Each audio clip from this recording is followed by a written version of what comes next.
Now, point 48. I'm feeling great. Point 48. Here we go. Owners own stuff, whether good or bad. Are you talking about the accumulation of material items? What are you talking about? Owners own stuff, whether good or bad. I just had a client that he's a very, very successful guy, and we've just had a wonderful relationship. But I just talked to him last week, and he repairs foundations through different ways. And he did it through this foam process. It's just phenomenal. Here, his name is David Edens.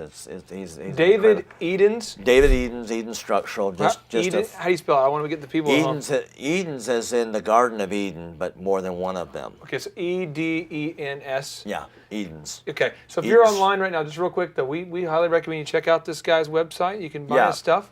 Website, you know, he goes all over the place to repair buildings and of all kinds. Okay, so he had one of his guys that kind of fell asleep at the wheel with this foam, and the foam, you know, it was a horrible construction job of the ductwork, and the foam went into the ductwork, filled it up, and it just, you know, this becomes impenetrable.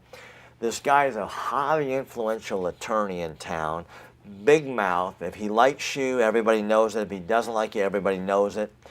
And so, you know, David called me. He's like, you know, what am I going to do with this thing? I mean, this client is just being a jerk. He didn't tell us about it. He's got all this negative press going on us. And then my guy he lied to me, and everything could have gone wrong, went wrong. And I said, David, who's the owner of this company? He said, well, I am. Okay, what do owners do? Well, Tim, you know, owners own stuff. Yeah. And that's what it is. Owners own. I said, so what do you need to do in this situation? He already knew what to do. He just needed to hear it from me. Owners own stuff. He went out there and completely owned it. Says, we're going to make sure, we're going to clean this out. And we're going to restore it. We're going to pay you back more than anything that you put into it.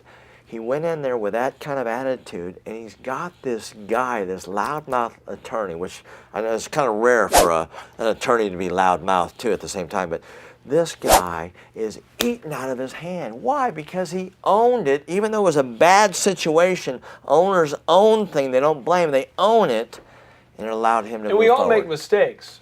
All of us have made a mistake. I know I've made a mistake. I know, man, nothing felt worse than when we had the DJ company. We're doing 4,000 weddings a year. That's I can amazing. imagine when you guys were doing tax and accounting, you know, you have thousands of clients. Nothing feels worse than when the software messes up or someone puts in the code wrong and you mess up someone's tax return. Yeah. Or when we mess up somebody's wedding. Because the person, you mess up their tax return, they're going to say, you ruined my Christmas. I was expecting that return. I was going to put my kids through school with it.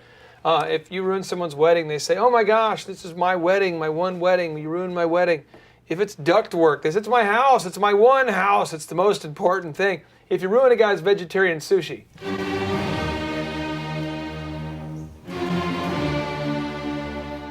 Now we're going somewhere. Now we're getting personal. But what you do is, either way, everyone feels like it's an important. If it has to do with them, it is important. That's what it is. There it is. So you just say, I am sorry. It is my fault. They say, well, what happened? You say, I made a mistake. But I want to make it right with you. I want to treat you the way I want to be treated. A quality apology is not quality until you do something that shows you're sorry. And so you own the stuff, you get it cleaned up, you take care of it, you absorb it, you know, and we've got all these lawsuits that are just draining you of your energy, your brain space and all that. You know, sometimes you have to do that, but as much as you can, settle it in a way so you own it and make a good name for yourself.